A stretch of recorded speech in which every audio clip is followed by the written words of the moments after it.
To my channel. आज हम लोग क्लास 10 का जो टॉपिक है ट्रायंगल्स, इसकी एक्सरसाइज 6.4 का क्वेश्चन 4 एंड 5 सॉल्व करेंगे। तो क्वेश्चन 4 में क्या गिवन है, if the areas of two similar triangles are equal then prove that they are congruent. Okay, तो देखिए जब हम लोग सिमिलर ट्रायंगल की बात करते हैं तो सिमिलर ट्रायंगल में क्या होता है, वहां पे साइड के रेशियोज जो होते हैं, साइड्स के जो रेशियो होते हैं वो कैसे होते हैं, इक्वल होते हैं, है ना। लेकिन जब हम लोग कॉन्ग्रुएंट की बात करते हैं कि जब दो ट्रायंगल्स कॉन्ग्रुएंट हैं तो उस केस में क्या होता है, साइड्स इक्वल होती हैं, है ना। यही तो डिफरेंस है। तो यहाँ पे दो चीजें हम लोग को मिल रही हैं। क्या, एक तो देखिए सिमिलर ट्रायंगल बताए गए हैं कि दोनों ट्रायंगल्स कैसे हैं, सिमिलर हैं। फिर दूसरी चीज बताई गई है कि दोनों के एरियाज जो है वो इक्वल है ना। तो यानी कि यहाँ पे theorem 6.6 areas of similar triangle theorem apply हो सकती है। ठीक है, तो चलिए पहले हम लोग गिवन लिख लेते हैं। इसमें गिवन क्या है कि triangle ABC is similar to triangle PQR। एक तो ये चीज गिवन है और दूसरी क्या चीज गिवन है, and area of triangle ABC is equal to area of triangle PQR। तो इन दोनों के एरियाज इक्वल हैं। प्रूफ क्या कराना है हम लोग को कि दोनों ट्रायंगल कैसे हैं, कॉन्ग्रुएंट हैं। Triangle ABC is congruent to triangle PQR। Okay, अब देखिए एक चीज हम लोग को गिवन है क्या, कि दोनों ट्रायंगल्स कैसे हैं, सिमिलर है। तो जब दोनों ट्रायंगल्स सिमिलर है तो हम लोग कह सकते हैं कि उनके एरियाज के जो रेशियो होंगे वो भी उनकी करस्पॉन्डिंग साइड के रेशियो के स्क्वायर के इक्वल होंगे, है ना। तो यहाँ पे लिख सकते हैं because triangle ABC is similar to triangle PQR। ये चीज गिवन है हम लोग को। तो दिस इम्प्लाइज दैट कि area of triangle ABC upon area of triangle PQR ये किसके इक्वल होगा, इनकी करस्पॉन्डिंग साइड के रेशियो के स्क्वायर के इक्वल होगा। तो करस्पॉन्डिंग साइड कौन सी है, देखिए AB और PQ, तो AB अपॉन PQ का स्क्वायर। नेक्स्ट कौन सी हो गई, BC और QR एक साथ आ रहे हैं, तो ये करस्पॉन्डिंग साइड्स हो गई, BC अपॉन QR का स्क्वायर। नेक्स्ट AC और PR, तो AC अपॉन PR का स्क्वायर। ओके, और ये चीज हम लोगों ने क्यों लिखी, यहाँ पे इसका रीजन लिखेंगे। From areas of similar triangles theorem. Okay, कि हम लोगों ने इस थ्योरम के बेसिस पे ये चीज लिखी है। अब यहाँ पे क्या चीज कही गई है कि दोनों के एरियाज तो सेम है ना। तो इनके रेशियोज भी यानी कि क्या होंगे, इक्वल टू 1 होगा। इनका जो रेशियो आएगा वो भी क्या हो जाएगा, 1 हो जाएगा। तो यहाँ पे देखते हैं, ये चीज यहाँ पे गिवन है कि because area of triangle ABC is equal to area of triangle PQR। ये चीज गिवन थी इसलिए हम लोगों ने लिखी है। तो अगर हम लोग इसको यहाँ पे रेशियो निकाल लेते हैं, यहाँ पे रेशियो निकाला गया है तो यहाँ पे भी हम लोग रेशियो निकालेंगे। तो area of triangle ABC upon area of triangle PQR, तो यहाँ पे क्या हो जाएगा, जब ये इधर शिफ्ट हो जाएगा तो यहाँ पे क्या बचेगा, 1 बचेगा। ठीक है ना, तो यहाँ पे हो गया 1। ओके, तो ये इसको हम लोग इक्वेशन नंबर 1 मान लेते हैं। ठीक है, तो जब इक्वेशन 1 की वैल्यू यहाँ पुट करेंगे, यहाँ पे इसकी वैल्यू कितनी आई है, 1 आई है। जब ये वैल्यू यहाँ पे पुट करेंगे तो AB अपॉन PQ का स्क्वायर किसके इक्वल हो जाएगा, 1 के इक्वल हो जाएगा। इसी तरीके से इस साइड का स्क्वायर भी और इस साइड का स्क्वायर भी 1 के इक्वल हो जाएगा। ओके, तो यहाँ पे लिखेंगे कि फ्रॉम इक्वेशन 1 क्या मिला हम लोग को, कि AB upon PQ square equal to 1, क्योंकि सभी इक्वल में है तो यानी कि इसकी वैल्यू भी 1 के इक्वल है, इसकी वैल्यू भी 1 के इक्वल है और इसकी वैल्यू भी 1 के इक्वल है ना। तो AB अपॉन PQ का square equal to 1, BC upon QR square equal to 1 and AC upon PR square equal to 1। ये चीज लिख सकते हैं हम लोग, क्योंकि सारी साइड जो है, सारी साइड्स का रेशियो जो है इसके इक्वल है। तो AB अपॉन PQ, इस पार्ट को अलग कर लिया 1 के इक्वल, फिर इस पार्ट को अलग कर लिया, फिर इस पार्ट को अलग कर लिया। ओके, तो यहाँ पे जब हम लोग स्क्वायर हटाएंगे तो यहाँ पे क्या हो जाएगा, स्क्वायर रूट, और 1 का स्क्वायर रूट 1 ही रहेगा, है ना। सो दिस इम्प्लाइज दैट कि AB upon PQ equal to 1, चाहे तो आप यहाँ पे स्क्वायर रूट करके दिखा दीजिएगा, इक्वल टू 1। और इसी तरीके से BC अपॉन QR, इसकी वैल्यू भी 1 आ जाएगी, एंड AC अपॉन PR, ये भी वैल्यू क्या आ जाएगी, 1 के इक्वल आ जाएगी, ठीक है ना। तो जब AB है, AB इक्वल टू क्या हो जाएगा, PQ यहाँ पे फिर मल्टीप्लाई में चला जाएगा। ओके, इसके आगे यहाँ पे सॉल्व कर रहे हैं कि दिस इम्प्लाइज दैट हो जाएगा AB is equal to PQ, यहाँ पे मल्टीप्लिकेशन में चला गया, तो AB is equal to PQ। फिर दूसरी साइड इसी तरीके से क्या मिली, BC is equal to QR, BC is equal to QR and AC is equal to PR, ठीक है। ये चीज हम लोग को मिली कि साइड जो है सारी क्या हो जाएंगी, एक दूसरे के इक्वल है। AB PQ के इक्वल है, BC QR के इक्वल है, और AC जो है वो PR के इक्वल है। तो अब अगर हम लोग दोनों ट्राइंगल्स लेते हैं और इनको अब हम लोग कॉन्ग्रुएंट प्रूव करा सकते हैं। ओके, तो यहाँ पे लिखेंगे now in triangle ABC and triangle PQR, ये तीनों ही कंडीशंस हम लोग को मिल गई हैं। AB is equal to PQ, BC is equal to QR और AC is equal to PR, और यहाँ पे सभी का रीजन क्या हो गया, प्रूव्ड अबव, ठीक है। सो दिस इम्प्लाइज दैट कि triangle ABC is congruent to triangle PQR, और यहाँ पे लिखेंगे बाय SSS रूल। ओके, तो ये चीज प्रूफ हो गई कि जब दो सिमिलर ट्राइंगल्स का एरिया इक्वल होता है तो वो दोनों ही ट्राइंगल्स कैसे होते हैं, कॉन्ग्रुएंट होते हैं। ओके, तो यहाँ पे लिख देंगे हेंस प्रूव्ड। चलिए नेक्स्ट क्वेश्चन 5 देखते हैं। क्वेश्चन 5 में क्या गिवन है, D, E and F are respectively the midpoints of the side AB, BC and CA of triangle ABC. Find the ratio of the areas of triangle DEF and triangle ABC. Okay, तो यानी कि question में हम लोग को देखिए एक triangle given है, ABC ट्राइंगल गिवन है, जिसमें ये कहा गया है कि D जो है वो AB का मिड पॉइंट है, और BC का मिड पॉइंट E है, AC का मिड पॉइंट F है।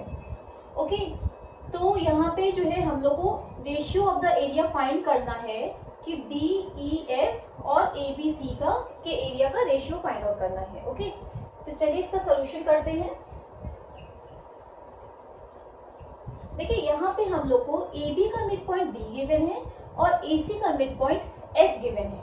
ओके, तो आप लोगों ने क्लास 9th में मिड पॉइंट थ्योरम पढ़ी है कि जब किसी ट्राइंगल में दो साइड के मिड पॉइंट को मिलाने वाली जो लाइन होती है वो थर्ड साइड के क्या होती है, पैरेलल होती है, और उसकी हाफ होती है, यही होती है मिड पॉइंट थ्योरम, है ना। तो यानी कि DF वाली जो साइड है वो क्या हो जाएगी, BC के पैरेलल हो जाएगी और BC की हाफ हो जाएगी, है ना। तो यहाँ पे लिखते हैं कि because D and F are midpoints of side AB and AC respectively. Okay, तो ये चीज हम लोग को क्वेश्चन में गिवन है कि ये मिड पॉइंट है। सो दिस इम्प्लाइज दैट कि DF is parallel to BC and DF is equal to half of BC। Okay, तो ये चीज हम लोगों ने क्यों लिखी है, बाय मिड पॉइंट थ्योरम।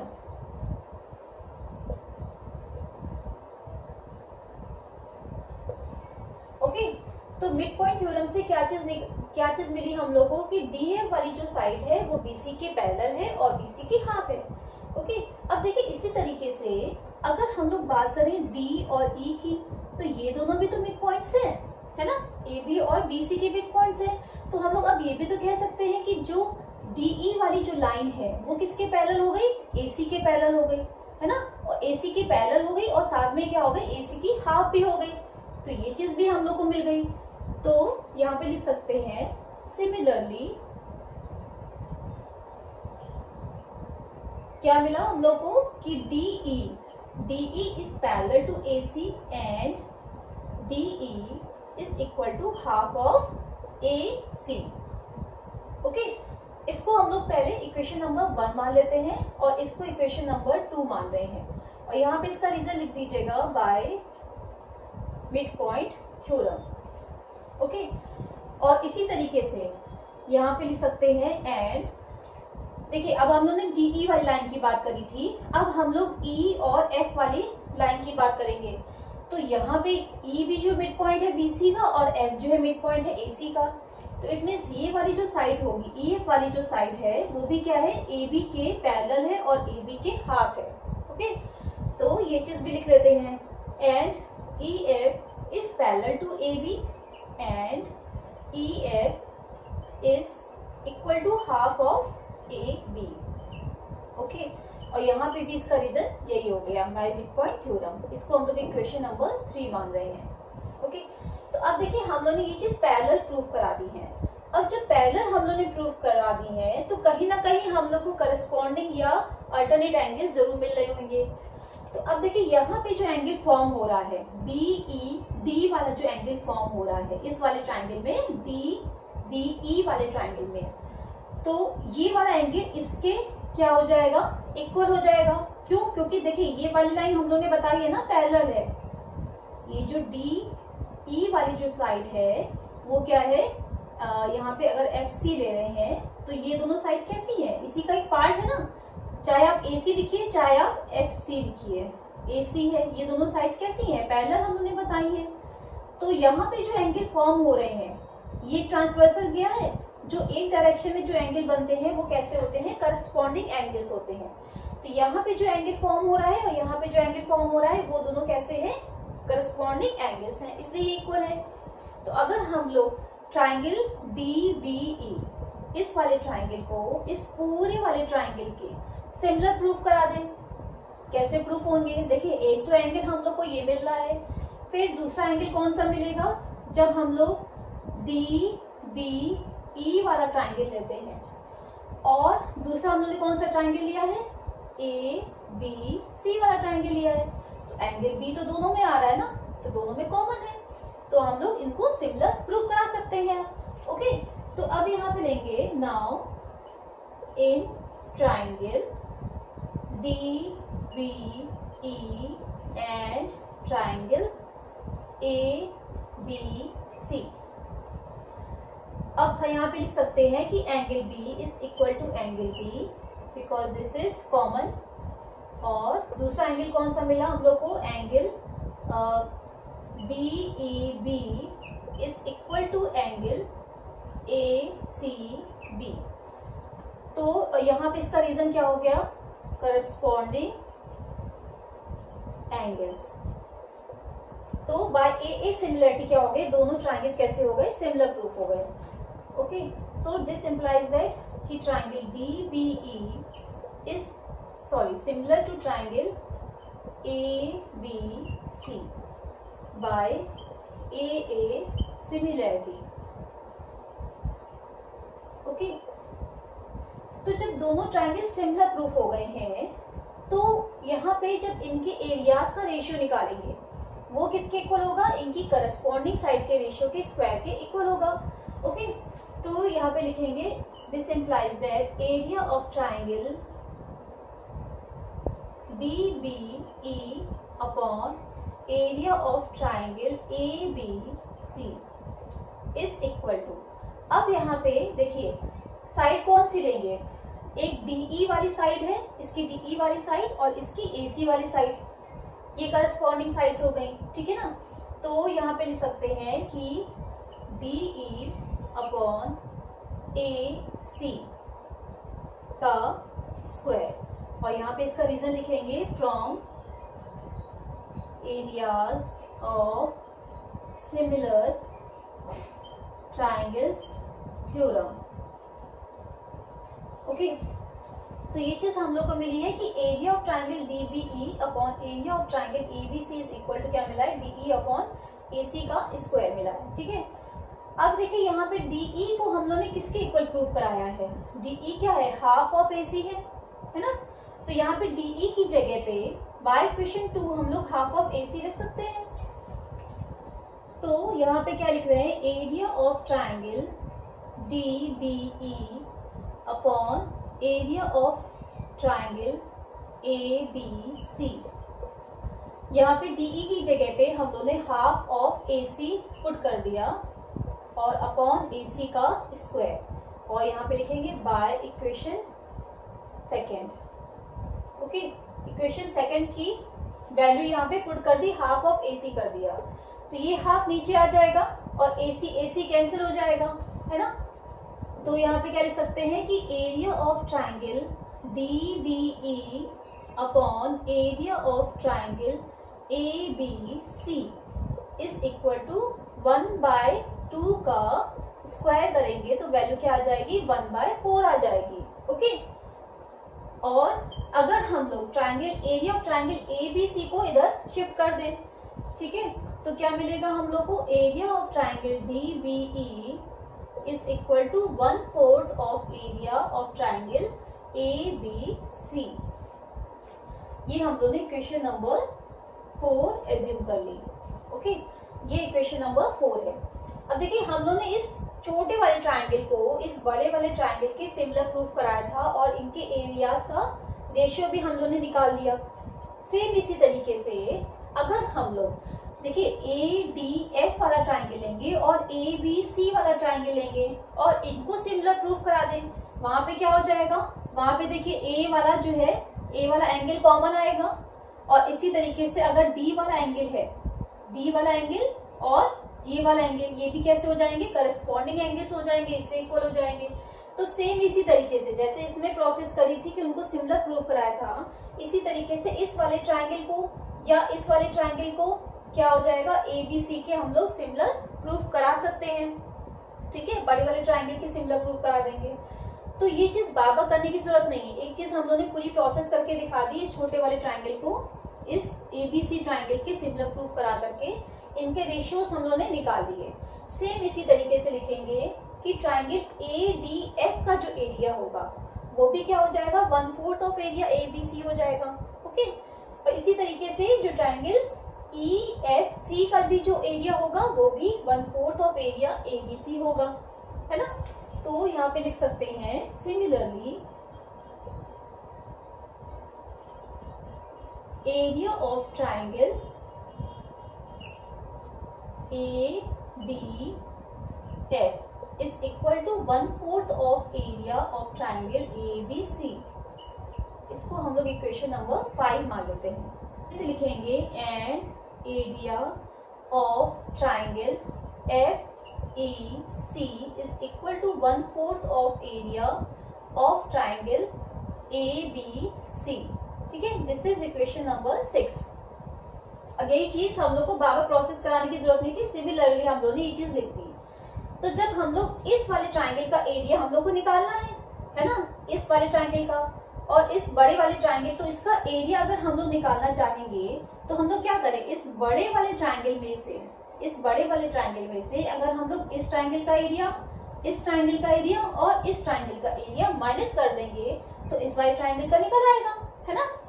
तो यहाँ पे लिखेंगे कि area of triangle DEF is equal to क्या हो जाएगा कि एरिया ऑफ ट्राइंगल ABC, इस बड़े वाले ट्राइंगल के एरिया में से किसको किसको लेस किया जा रहा है, इसका एरिया, इसका एरिया और इसका एरिया, इन तीनों ट्राइंगल्स का एरिया माइनस किया जा रहा है, तो इस वाले ट्राइंगल का एरिया हम लोग को मिल जाएगा, है ना। तो area of triangle ABC minus area of triangle कौन सा, DBE minus area of triangle ADF minus area of triangle FEC। Okay, अब यहाँ पे इनकी वैल्यूज पुट कर देंगे। तो यहाँ पे लिखेंगे कि फ्रॉम इक्वेशन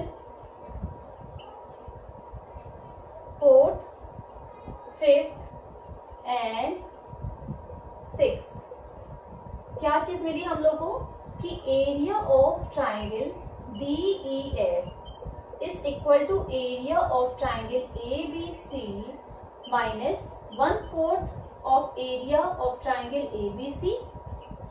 इसकी वैल्यू कितनी निकली थी? 1/4 of area of triangle ABC minus, अब देखिए एरिया ऑफ ट्राइंगल ADF की वैल्यू भी क्या निकली है? 1/4 ऑफ एरिया ट्राइंगल ABC, है ना। तो 1/4 of area triangle ABC minus, अब देखिए एरिया ऑफ ट्राइंगल FEC इसकी भी वैल्यू क्या निकली है? 1/4 of area triangle ABC minus 1/4 of area of triangle ABC। तो जब हम लोग इन तीनों को प्लस कर दें, तीनों नेगेटिव साइन के साथ में है, ऐड हो जाएगा, ठीक है। तो यहाँ पे क्या आ जाएगी वैल्यू? 3/4 आ जाएगी। So this implies that area of triangle DEF is equal to area of triangle ABC, ये तो एज इट इज रहेगा, माइनस क्या किया हम लोगों ने? 1/4 1/4 1/4 इन तीनों को ऐड कर दिया। तो क्या निकला यहाँ पे? 3/4 of area of triangle ABC, ठीक है। अब ये तो 1 है, 1 में से 3/4 माइनस करेंगे, वैल्यू क्या आ जाएगी? 1/4 आ जाएगी, है ना। सो दिस इंप्लाइज दैट कि area of triangle DEF is equal to, ये 1 है, 1 में से हम लोग क्या कर रहे हैं? 3/4 माइनस कर रहे हैं, तो क्या फ्रैक्शन मिला हम लोग को? 1/4 of area triangle ABC। Okay, so this implies that कि अगर हम लोग इन दो इसको यहाँ पे शिफ्ट कर दें, रेशियो निकालना है हम लोग को दोनों के एरियाज का, तो हम लोग क्या करेंगे? इसको यहाँ पे शिफ्ट कर देंगे। तो यहाँ पे क्या मिला? Area of triangle DEF upon area of triangle ABC is equal to क्या निकलेगा? 1/4, और हम लोग क्या कह सकते हैं? 1:4। ओके, तो ये चीज हम लोग को फाइंड करनी थी। तो ये चीज मिल गई कि दोनों का एरिया का रेशियो क्या है? 1:4 का रेशियो है। So this is the answer. I hope ये दोनों ही क्वेश्चंस आपको समझ में आए होंगे। अगर मेरी वीडियो पसंद आई है तो इसको लाइक कीजिए, सब्सक्राइब कीजिए और बेल आइकन जरूर प्रेस कीजिए। See you in the next video. Till then, bye bye.